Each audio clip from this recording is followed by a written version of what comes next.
A todos.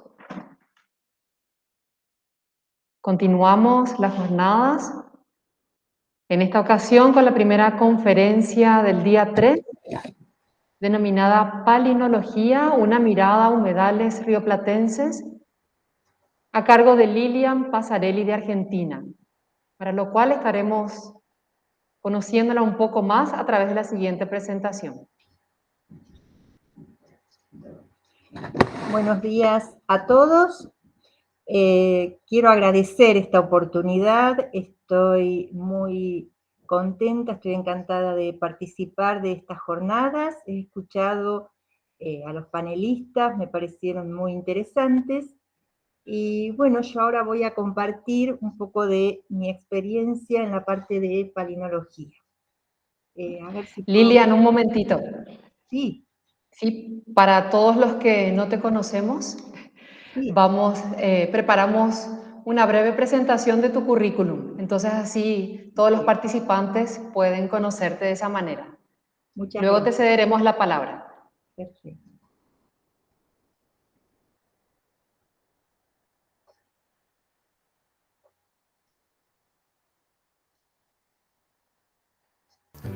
Damos apertura a la quinta conferencia de la jornada, Palinología, una mirada a humedales rioplatenses. Le damos la bienvenida a nuestra conferencista invitada, la doctora Lilian Pasarelli. Ella es docente e investigadora y dirige el Laboratorio de Estudios de Anatomía Vegetal Evolutiva y Sistemáticas, LEAVES, Facultad de Ciencias Naturales y Museo de la Universidad Nacional de La Plata.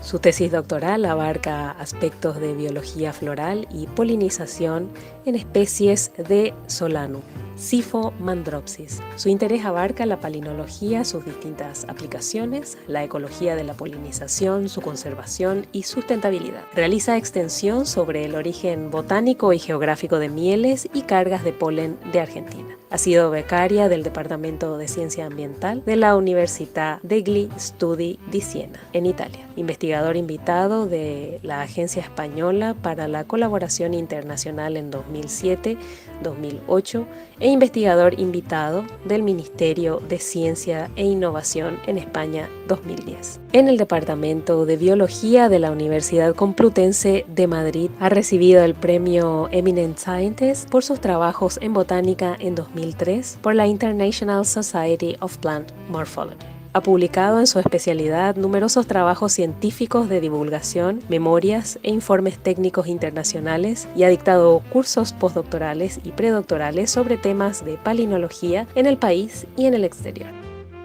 Le damos entonces una cálida bienvenida a la doctora Lilian Pasarelli. Bueno, así Lilian te damos la bienvenida y ahora sí, el espacio es tuyo. Bueno, voy a compartir, a ver si puedo, en una ventana, ¿no es cierto? Se pone, a ver si me permite, esto de la virtualidad es lo más complejo que uno enfrenta. No sé si me escuchan bien. Sí, te escuchamos muy bien. Perfecto. Ahí está, compartir.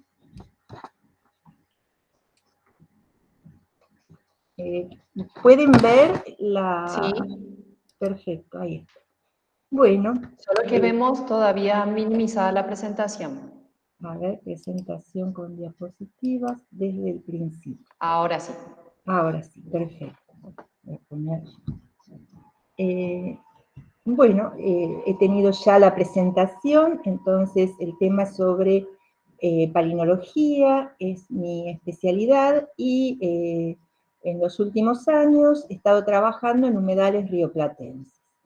Para aquellos que no son especialistas, ¿qué es la palinología? La palinología es el estudio de los granos de polen y esporas, pero se ha ampliado a organismos o partes de organismos de paredes de origen orgánico.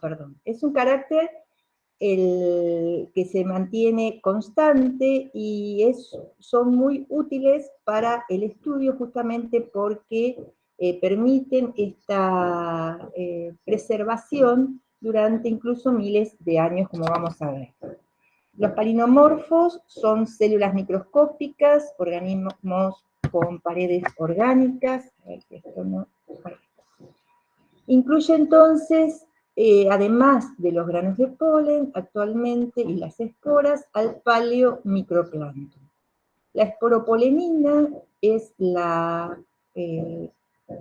el compuesto químico que encontramos en las paredes de granos de polen y esporas, y compuestos semejantes en el paleomicroplancton que permiten entonces esta preservación. Uno de los grupos fósiles que estudia la palinología son los acritarcos. Es un grupo artificial en el cual se incluyen organismos de origen incierto y que tienen características, justamente esta pared que es muy resistente, y tiene además proyecciones, prolongaciones, son elementos con formas muy diversas. La ornamentación es variada y se los realiza como, se los ubica como con afinidad de algas fundamentalmente, eucariotas, planctónicas, y son indicadores bioestratigráficos y paleoambientales. En general, en el proterozoico y dentro del fanerozoico, en paleozoico inferior, se los encuentra, y su forma, o morfite, es la derivación en su taxonomía, que obviamente es artificial, y son morfogéneros. Hay, según las formas, diferencias y ubicaciones que permiten a los paleopalinólogos ubicar los sedimentos. Otro grupo muy interesante es el de los quitinozoarios. Es un grupo extinguido que está distribuido a nivel global, lo que lo hace justamente un grupo de interés. El esqueleto es de pseudoquitina, son organismos epiplantónicos, o fueron, mejor dicho, marinos. Se los asocia a huevos de metazoos marinos, y tienen justamente esta forma de matraz y una variación muy grande en el tamaño, de 50 a 2000 micrones. Ustedes pueden apreciar acá las diferencias, cómo tienen algunos esta prolongación, esta especie de cuello, la base, las distintos tipos de ornamentación, ya sea de esta pared o de la base. Todo esto permite diferenciarlos y tienen una clasificación taxonómica que una clasificación artificial, obviamente, que los ubica. Pueden estar formando colonias, esto se le llama cópula, donde fíjense que aquí, por ejemplo, no tienen esa prolongación o cuello, y son muy importantes porque han estado en un periodo muy corto, desde el Ordovícico al Devónico. En el Ordovícico aparecen, toda esta parte, en el Silúrico tienen una gran expansión, y en el Devónico, a finales del Devónico, desaparecen. Si nosotros vemos acá la Tierra en ese momento, estaban con grandes masas de agua, y la parte de tierra de Laurencia, de los continentes Siberia, Báltica y Gondwana. Es un grupo muy interesante. Otro grupo interesante es el de los quistes de dinoflagelados. La palinología estudia los quistes que están presentes en sedimentos, o sea, aquellos fósiles. Pero se sabe, a partir de lo actual, que tiene un ciclo de vida donde cuando las condiciones son adversas, se forma un quiste de resistencia, y la forma de este quiste es estudiado en palinología, en paleopalinología. Pueden ser corados, aquellos quistes en donde no se ven las placas, cavados, en donde hay una separación entre la parte interna y externa del quiste, o proximales, aquellos que son iguales o mantienen la forma del organismo que les dio origen. Acá se ve la Arqueópila, es una zona donde sale el organismo cuando ya las condiciones han mejorado. La palinología entonces dijimos que también estudiaba las esporas de hongos, esporas de briófitos y esporas de helechos. Las esporas como cuerpos microscópicos, generalmente unicelulares, en los hongos pueden ser pluricelulares, son las formas de dispersión y supervivencia. En general son de organismos eucariontes, y fundamentalmente forman parte de la reproducción.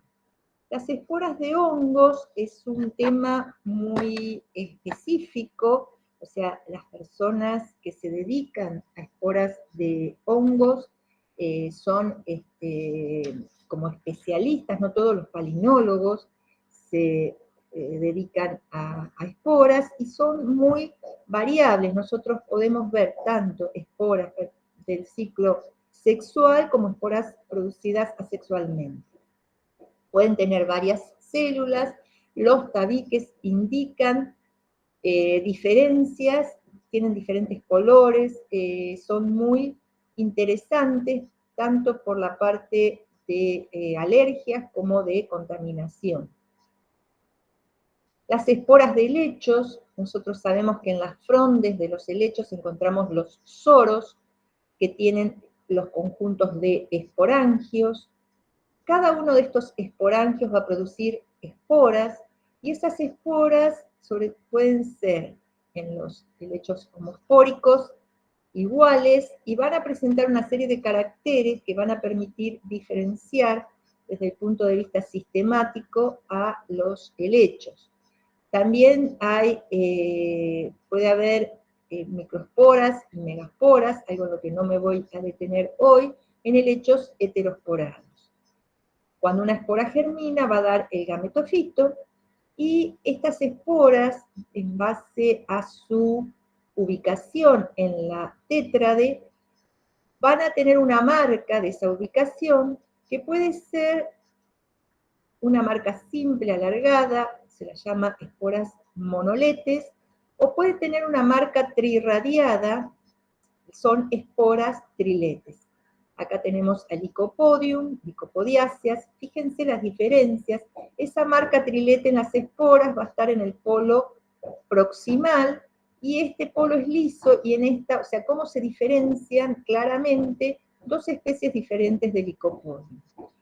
Estas esporas corresponden a Blesnum, a Blesnaceae, que tienen una pared externa, acá se ha perdido y se ve.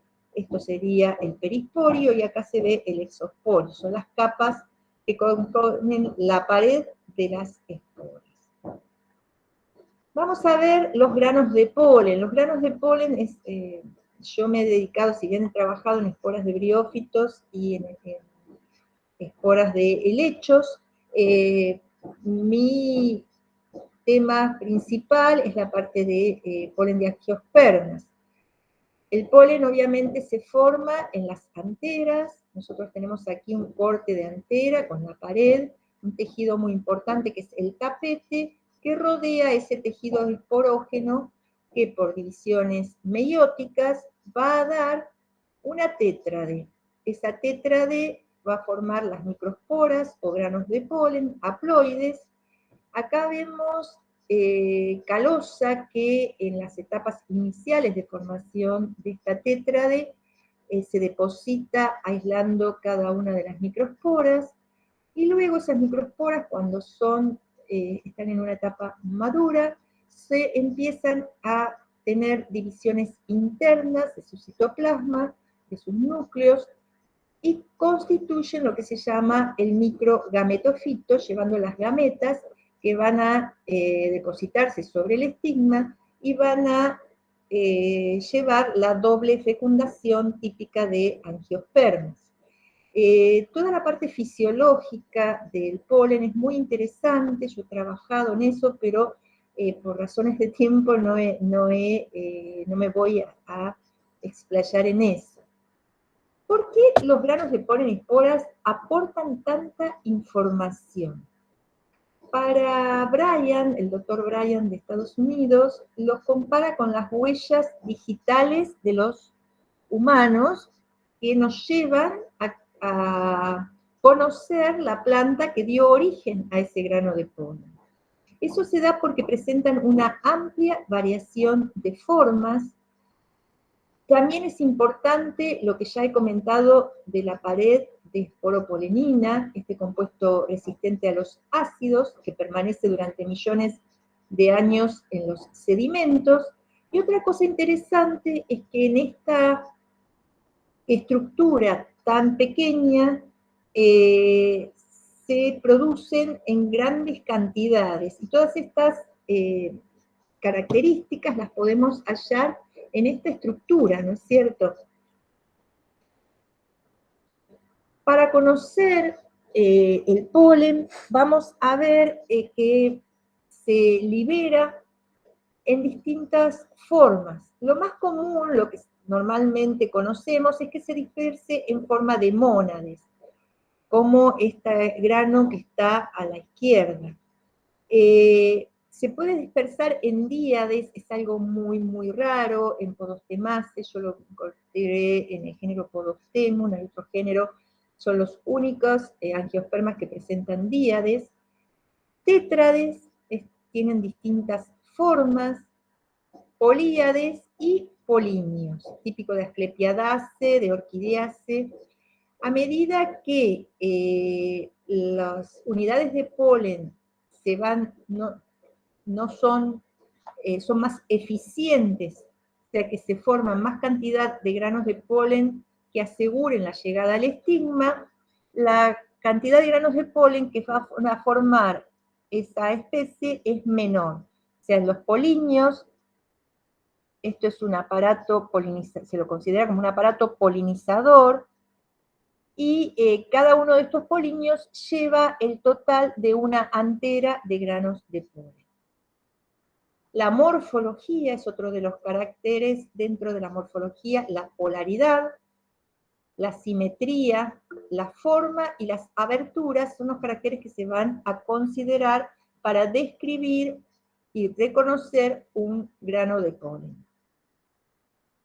Para conocer la polaridad, y esto es muy importante, y me voy a referir a la tétrade en varias oportunidades más adelante, esa tétrade que se formaba en la antera se lo relaciona con la Tierra, ¿no es cierto?, con los dos polos y el ecuador. En este caso, una línea imaginaria que trazamos desde el centro del grano de polen que va hacia el centro de la tétrade, la denominamos eje polar.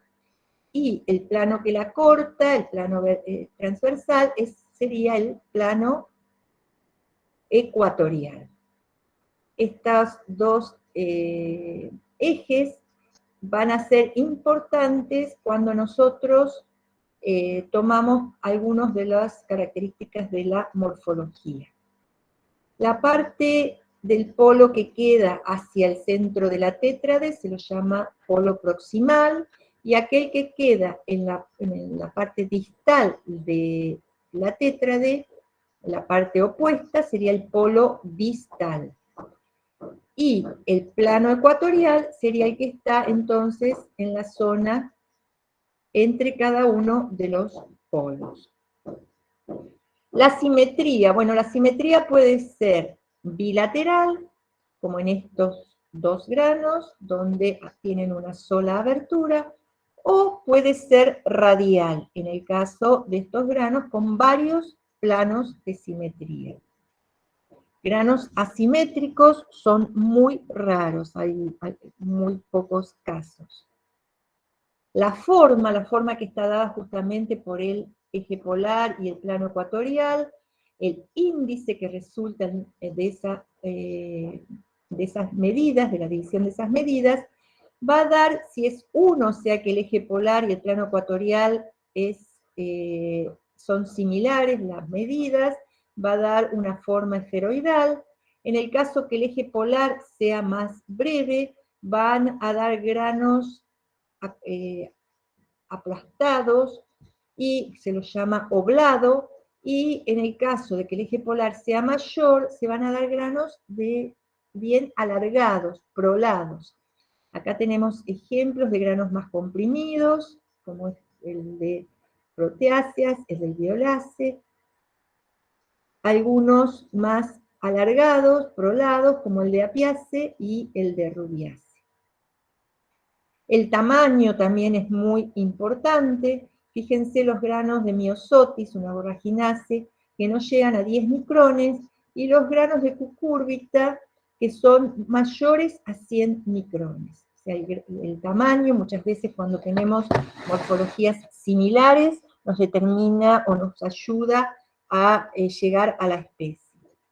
Las aberturas puse un esquema porque lo vamos a ver más adelante en varios ejemplos, que pueden ser alargadas, se las llama colpos si están en el ecuador, sulcos si están en el polo distal, y las aberturas circulares que se las llama poros. Cuando tenemos una sola abertura, va a estar siempre en el polo distal, en angiospermas, y me va a determinar, va a ser una ayuda para conocer que estamos en presencia de monocotiledonias, o angiospermas basales.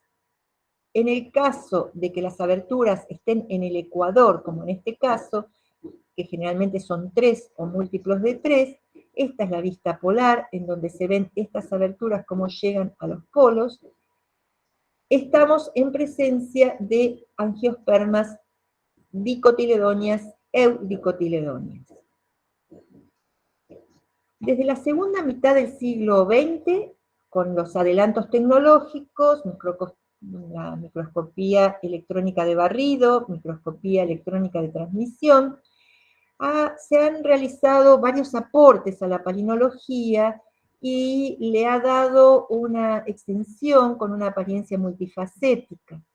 Nosotros acá tenemos Ibicela lutea, una martiniace, vemos los granos de polen en una antera con microscopía electrónica de barrido.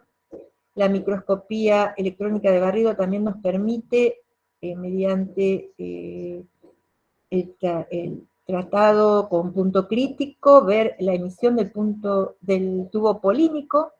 Este es un grano de polen muy característico, que nos permite llegar fácilmente a Ibicela, porque tiene todas estas islas con retículos, y no tiene aberturas, es un grano de polen inaberturado, por lo tanto el tubo polínico rompe las zonas más de la pared del grano de polen más delgadas para poder emitir ese tubo. El microscopio electrónico de transmisión nos permite ver los núcleos internos de estas células, el núcleo vegetativo, el núcleo generativo, o sea que este grano de polen ya estaría en la etapa de gametofito. Aquí de nuevo el núcleo vegetativo, con esta forma circular, y la pared del grano de polen, la pared está formada por una pared externa, la ectexina, y una pared interna, la intina. La exina,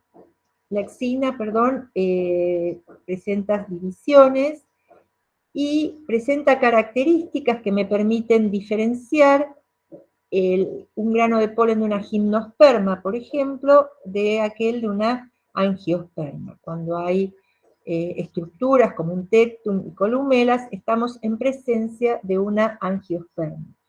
Es la exina, la capa importante que se preserva en los sedimentos, la inquina celulósica, y se pierde con los tratamientos con ácidos, o no la vamos a encontrar en sedimentos. Justamente yo hice hincapié en esto de la pared, porque en el Cretácico, en el momento que aparecen las angiospermas, los granos de polen que se han encontrado son relacionados justamente, como clavatis polenites, por ejemplo, por la presencia de columelas en su pared. La palinología se puede dividir en básica y aplicada. Obviamente, básica va a estudiar aspectos teóricos, que luego van a ser aplicados, conocimientos de composición química, de estudios fisiológicos, y la aplicada se divide en la palinología actual y en paleopalinología. Vamos a ver cuáles son esas aplicaciones. Las aplicaciones que tenemos pueden ser la aeropalinología o actualmente se lo llama aerobiología, porque ampliado al estudio de partículas que se encuentran en el ambiente y que apoyan o aportan a los distintos temas que se necesita conocer. Y la diatropalinología, que estudia justamente la distribución estacional y geográfica de estos palinomorfos. Aquí vemos un captador en un edificio y los granos de polen se depositan allí, o las esporas. Esto para que vean, o sea, yo lo que quiero transmitir con esta exposición es las innumerables aplicaciones que podemos encontrar en la palinología. Desde estudios aerobiológicos, en el Museo de Ciencias Naturales se realizó un estudio en las zonas donde se conservan las momias. Acá hay una momia de cuclilla que se lo tiene a temperatura y humedad constante, y se han realizado un estudio con captadores de la parte externa e interna de las vitrinas para ver que acá también tienen estas momias en una de las vitrinas bien en condiciones, las condiciones que corresponden para preservarlas. Sin embargo, se encontraron hongos, esporas de hongos, que están dañando este material. Así que bueno, es algo muy interesante. La entomopalinología, que estudia al polen que se encuentra en el cuerpo o en el tracto digestivo de los insectos y que aporta a la biología y al control biológico también, porque hay algunos insectos, como por ejemplo las moscas de las flores, los sírfidos, cuyas larvas se alimentan de entomopatógenos, pero el adulto no, el adulto poliniza distintas plantas y de ellas toma néctar y polen. Vemos acá esta abeja cubierta, muy muy cubierta de polen, un polen bastante grande, se lo ve bien y parecería hasta una malvácea. Esto no corresponde al polen que está presente acá, pero me interesaba ponerlos porque en ese tapete que yo les mostraba en la anteras, en la producción final, en la etapa final de producción del polen, se depositan sustancias lipídicas, el polen kit, que permite la adhesión también. Hay toda un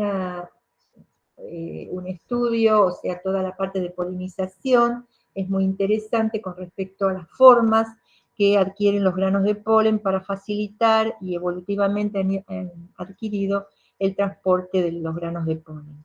La entomopalinología también sirve en la parte de paleontología, o sea, se han encontrado avispas con polen de Eucomidites en el Cretácico, y bueno, aporta también entonces a la biología de especies que han vivido hace muchos años, miles de años. La melisopalinología, ustedes habrán escuchado que las mieles se caracterizan en monoflorales, multiflorales, de acuerdo a los palinomorfos que se encuentran, a los granos de polen, que indican, porque caen sobre el néctar, cuál fue las flores que fueron visitadas por las abejas. Eso me permite dar un origen geográfico por la asociación de plantas que están en ese lugar, y un origen entonces botánico. Las cargas también, ¿no es cierto?, de las abejas, que se utilizan como compuestos energizantes, acá se venden en dietéticas, son características, o sea, de los distintos colores que presentan, que corresponden a distintas especies botánicas. Acá hay un preparado de cargas. Cuando la abeja entra a la piquera de la colmena, se pone una trampa que les hace forzoso su entrada y por lo tanto caen las cargas. La miel entonces, que es formada con el néctar por las abejas, hay distintos tipos de miel, como les comentaba, multiflorales, pluriflorales, que de acuerdo a ese origen floral van a tener distinto color, distinto aroma, distinto sabor, y también económicamente van a ser diferentes, ¿no? Según el paladar de la sociedad, de los lugares donde se consume. El aporte a la polinización, y no solo en tomopalinología, sino zoopalinología, se conoce la biología de las aves, de los murciélagos que se alimentan de el néctar.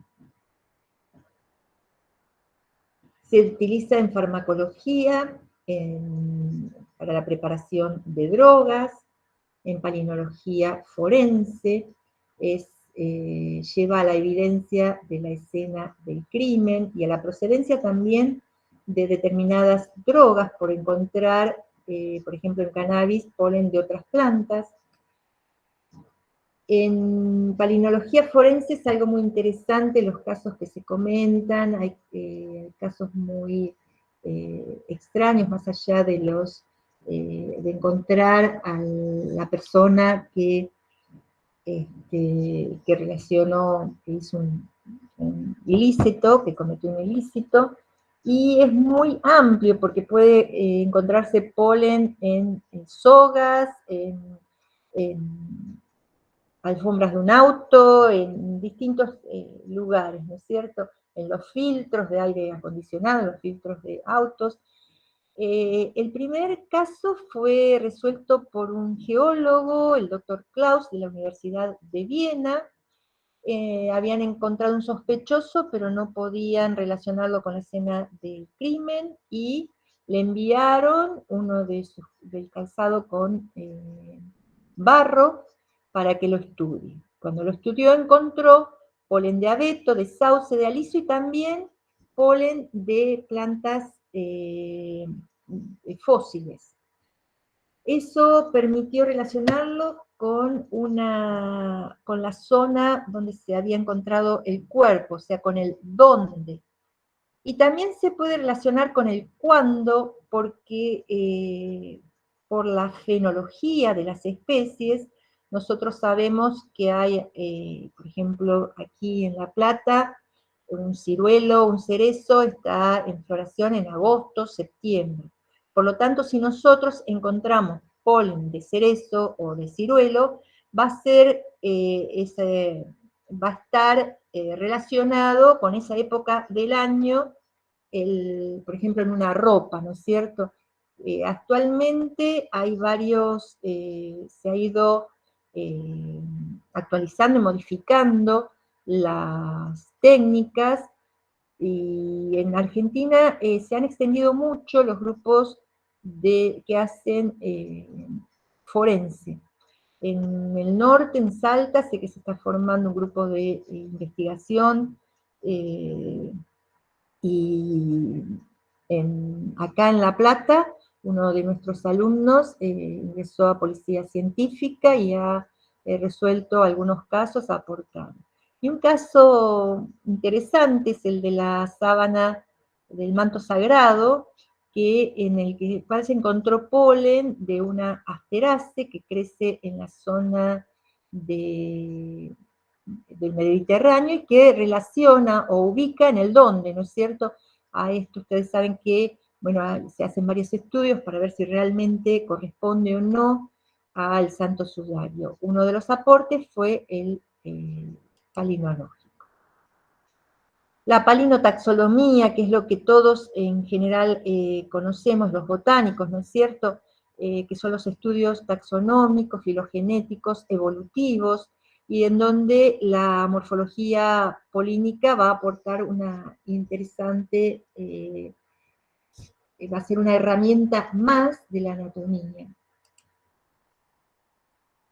Fíjense, nosotros tenemos el clado de los grados Anita, donde se ubican a las angiospermas, las gimnospermas, y las eudicotiledonias están separadas justamente por la presencia del polen tricolpado o los derivados, que serían las aberturas que se encuentran. Pueden ser poros, pueden ser colporos a nivel ecuatorial o pueden ser en toda la superficie. Pero es importante su aporte entonces a la taxonomía.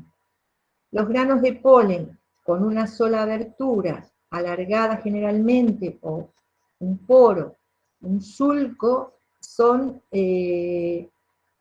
corresponden a monocotiledonias, como les comentaba hoy, o a angiospermas dicotiledonias basales, lo que se conoce como magnolide, el grupo de las magnolias, por ejemplo. Drimys winteri también tiene granos porados con el poro en el polo distal. Los de eudicotiledonias van a tener colpos, estas son vistas desde la zona polar, donde llegan los colpos, son vistas polar también con poros, y acá colporos en una vista casi ecuatorial. También se divide, y el aporte es de esta morfología, en familias estenopalínicas, que son las que conservan caracteres, y es muy difícil llegar, o hay que ir a caracteres más finos para llegar a género, Amarantaceae, Apiaceae, Brassicaceae, Metaceae, Poaceae, por ejemplo, o familias euripalínicas, que son aquellas que tienen una gran variación en sus caracteres. Las Cariofilaceae, fíjense que todas presentan granos pantoporados, o sea, con poros dispuestos en toda la superficie, con opérculos.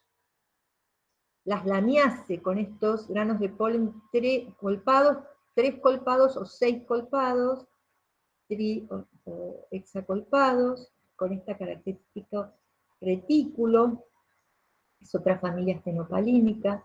Las familias euripalínicas, las acantáceas, una familia muy interesante desde el punto de vista palinológico, porque permite reconocer hasta nivel de especie.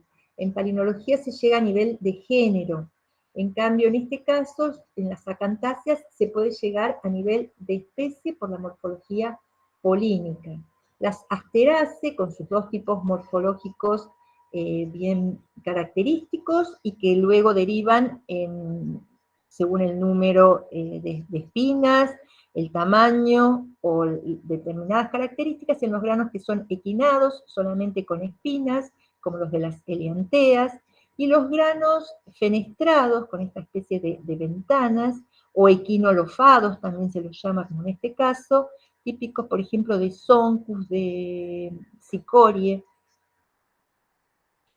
La paleopalinología, que va a estudiar a los granos de polen encontrados en sedimentos precuaternarios. Aquí vemos algunos tipos del paleozoico, estos serían esporas del devónico, estos son los prepólenes típicos del pérmico, de las pteridospermas, granos en el mesozoico de gimnospermas, estos granos bisacados o de poliplicados. La arqueopalinología, que estudia restos junto con otros restos vegetales de granos de polen, y que pueden llevar a ver el tipo de plantas que se cultivan. Copropalinología, y finalmente, el cuaternario, que es el estudio de sedimentos cuaternarios, que permite reconstruir el paisaje actual y relacionarlo con con el paisaje del Cuaternario, viendo la evolución de la flora y la migración, y permite reconstruir las condiciones paleoclimáticas y paleoecológicas, conociendo las plantas que dieron origen. Yo en el año 2005 inicié junto a un grupo de investigadores del LEAVES el estudio de humedales de la zona bonaerense, cercanos, son muy particulares porque están cercanos a zonas urbanizadas, y se realizó una actualización de la flora y de las biocenosis, y nos pareció, hoy en día se estudian mucho porque se sabe que son ecosistemas muy productivos, muy importantes, porque aportan tanto a la vida humana en distintas facetas como a animales, y es el lugar donde se albergan distintas especies, donde se provisiona agua. Nosotros encontramos varias familias: Asteraceae, Fabaceae, Brassicaceae, Rosaceae, Oleaceae fueron las principales.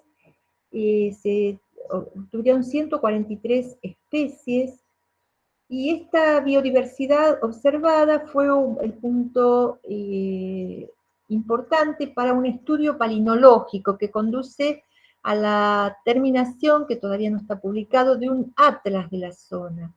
Porque si bien existe mucha información, hay muchos grupos de palinólogos en nuestro país, por suerte en diferentes, no voy a nombrar,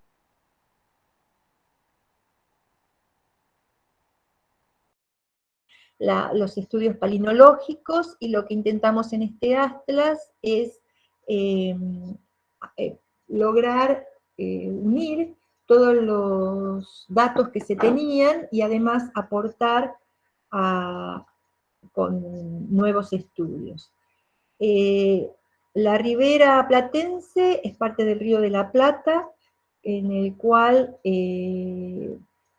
desembocan el río Uruguay, el río Paraguay,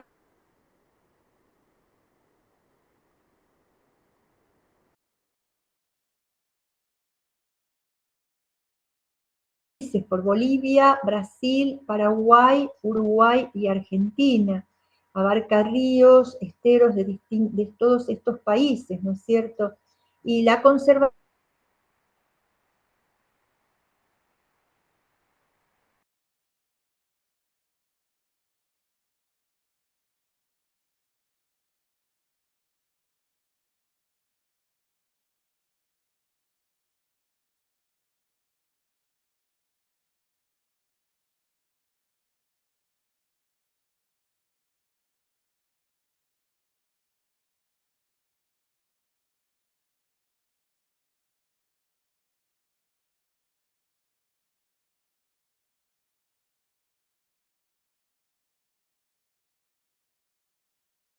cenosis. Nosotros vamos a les voy a mostrar cómo sería, o sea, los distintos tipos de camalotes, como plantas flotantes, distintas especies de Pontederia, Echinodorus. Nosotros observaríamos en un preparado palinológico para reconstrucción del ambiente algunos de estos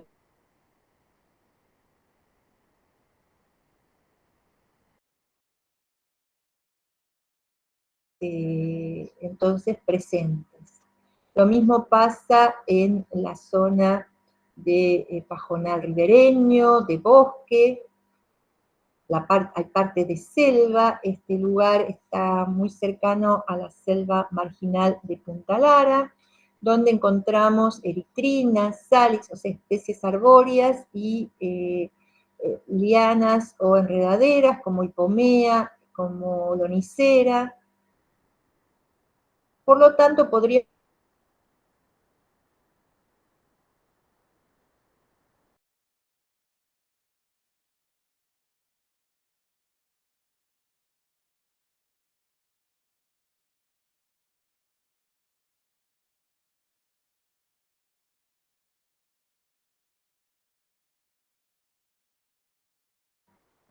y vemos entonces qué plantas podemos considerar qué plantas dieron origen.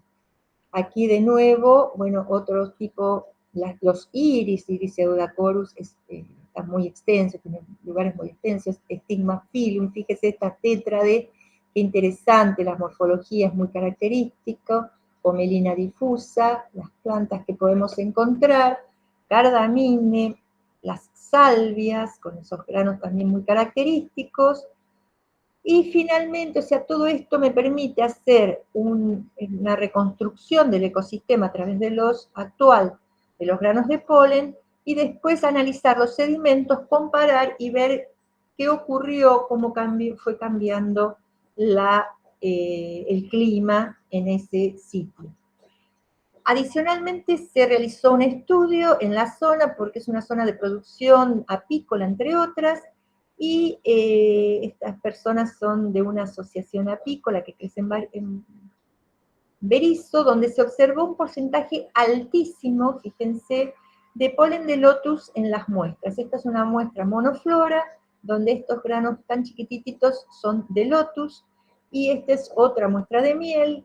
Esto fue muy interesante porque se consideran valores de entre 20 y 40% por la Secretaría de Agricultura de la Nación como ya miel monoflora de lotus. Sin embargo, los porcentajes fueron altísimos.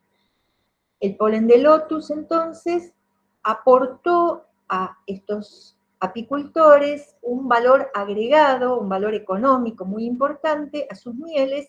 Están tratando de determinarlas como mieles orgánicas, y justamente como mieles monoflorales van a tener en su producción un valor agregado. Bueno, muchísimas gracias por su atención. Estoy, a disposición entonces. Creo que con el tiempo he estado bien, que es lo que más cuesta uno acortar tantos temas. Exacto. Muchísimas gracias, Lilian, por la Un gusto. presentación. Ha sido un gusto, realmente.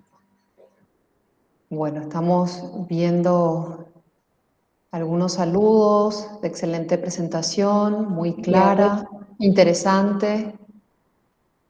Vamos ahora a ver algunas consultas. Excelente presentación, siguen los saludos de varios participantes.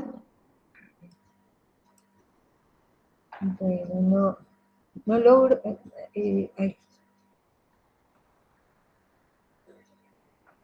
espero con esta exposición que se vaya extendiendo, ¿no es cierto?, de conocer las actividades, que cada uno de ustedes pueda ver la posibilidad de tener una herramienta más para las investigaciones que realizan. Tenemos una consulta. A ver. Sí, te comento, te leo la consulta. Dice, tomaron muestras sedimentarias y se compararon con la flora actual. ¿Encontraron muchas diferencias con la flora actual? Nosotros todavía no hemos hecho, yo lo puse como una aplicación de los estudios cuaternarios. Las personas que se dedican a la parte de cuaternario, justamente al tener ya resuelto el ecosistema actual a través del atlas, los atlas son muy importantes, justamente por eso zonas o floras regionales de polen, porque permite ir directamente al sedimento, extraerlo y compararlo con los datos que ya se tienen.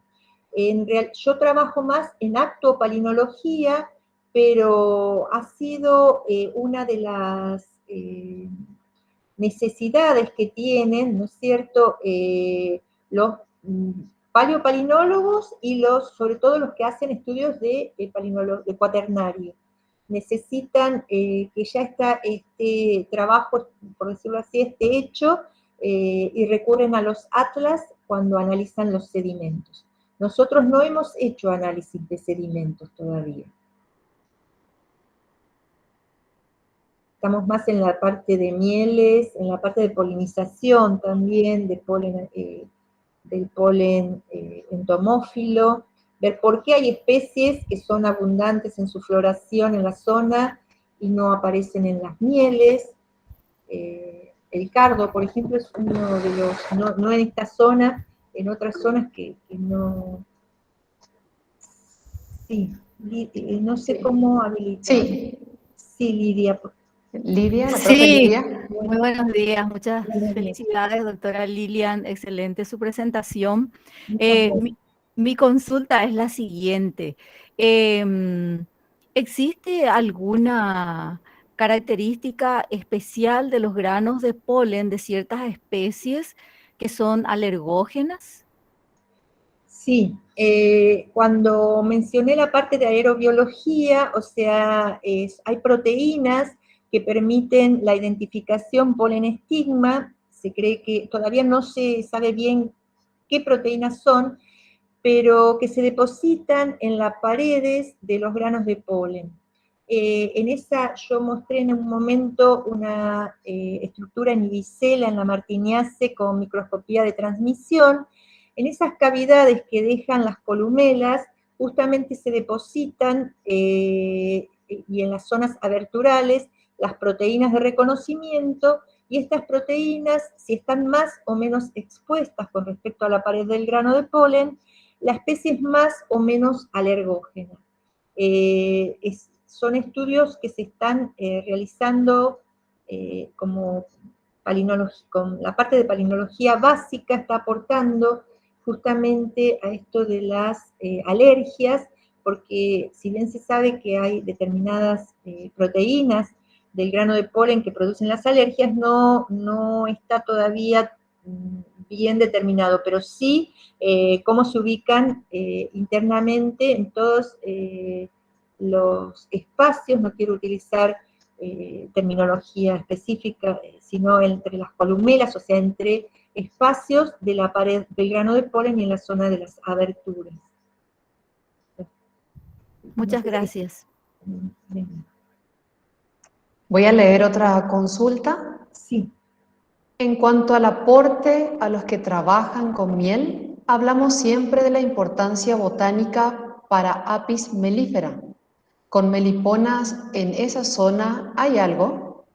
Sí, se ha trabajado con meliponas, con abejas, con varios grupos de abejas. Lo que ocurre es que la producción hasta el momento no es tan fácil de hacerla para nivel comercial, pero a nivel local solamente, ¿no es cierto? Pero sí, hay varios estudios, hay grupos en Misiones, en Jujuy, en Salta, en la zona de Mendoza, hay un grupo en Diamante, en Entre Ríos, en Corrientes, hay varias zonas donde se hace melisopalinología y se ha extendido a otras especies más allá de Apis mellifera.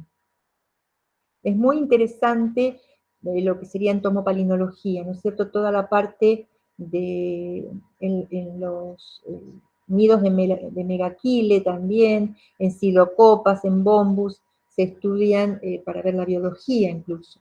Pero bueno, en la parte de mieles, todavía como la producción no puede ser tan importante como Apis mellifera, ustedes saben que, bueno, produce por el hombre mucha cantidad y se exporta, y la Argentina exporta la mayoría un porcentaje muy alto de la miel que se produce, sobre todo en provincia de Buenos Aires. Queda muy poca acá, no hay un hábito de consumo. Muchas gracias, Melissa. Sí, creo que ya estás leyendo los saludos de... Yo no sé Bueno, por qué. una de las participantes, que es Alba Segovia, igual para que todos los demás que nos siguen por las redes sociales puedan estar al tanto, ella menciona que es una excelente presentación. La profesora Lidia Pérez, que recién también tomó la palabra, gracias por aportar conocimientos tan valiosos. Muchas gracias. Griselda Marín, también muchas gracias Lilian por tu excelente presentación y por tu trabajo de enseñanza, investigación y extensión a lo largo del tiempo. Después Melissa dos Santos menciona, muy interesante tu presentación, doctora Lilian, gracias por compartir este tema. ¿En su institución prestan servicios externos a quienes deseen hacer datación o ustedes mandan a hacer datación en otros lugares? Los tratamientos para sedimentos precuaternarios y cuaternarios utilizan ácido fluorhídrico. Se extraen carbonatos y silicatos de fluorhídricos para silicatos, ácido clorhídrico y fluorhídrico. En ese caso se necesita un laboratorio con una cámara de extracción de gases. Un laboratorio no es caro de montar y no lo tenemos nosotros, por lo tanto en Buenos Aires, sí, en la ciudad de Buenos Aires, y en Diamante también, hay laboratorios que realizan sí el tratamiento. Nosotros sí realizamos acetólisis, yo por eso les digo que, o sea, el tiempo es breve y quería presentarlos y motivarlos a que hagan este tipo de estudios. Es más sencillo porque la muestra acetolística lleva ácido sulfúrico y anhídrido acético, y con eso se puede trabajar bajo campana, pero una campana de vidrio no presenta máxima complicación. Pero cuando son sedimentos cuaternarios o precuaternarios, hay lugares específicos donde se tratan. No lo tratamos nosotros acá en La Plata. El fluorhídrico es un ácido complejo, tampoco se puede utilizar vidrio, ¿no es cierto? Se tiene que utilizar otro tipo de material. No, con plomo y carbono no hacemos. De los sedimentos no. El equipo de trabajo de palinología en general trabaja más en actuopalinología. Hay ahora un grupo que trabaja en cuaternario, y las personas, los becarios o tesistas que han trabajado en fósil, no, por nada, realizan sus preparados en el Bernardino Rivadavia, por ejemplo, en el Museo de Ciencias Naturales de la ciudad de Buenos Aires, sí hay un grupo que trabaja en paleopalinología, un grupo importante también. Pero el fluorhídrico es muy complejo. Bueno, Lilian, creo que vamos finalizando este espacio.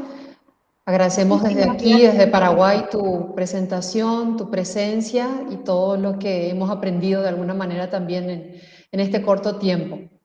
Muchas gracias, me encanta, ustedes tienen una biodiversidad increíble, esa riqueza yo creo que es lo más importante, ¿no?, que tenemos los países de América del Sur. Así que bueno, adelante con todo, veo todo el esfuerzo que están haciendo y felicitaciones por estas jornadas que están muy, muy interesantes. Bueno, muchísimas gracias. El saludo también a todos para decirles que hacemos una pausa. En una hora regresamos con el siguiente y último simposio denominado Plantas Medicinales, Uso Sostenible y Conservación. Agradecemos a todos y nos vemos a la tarde. Muchas gracias.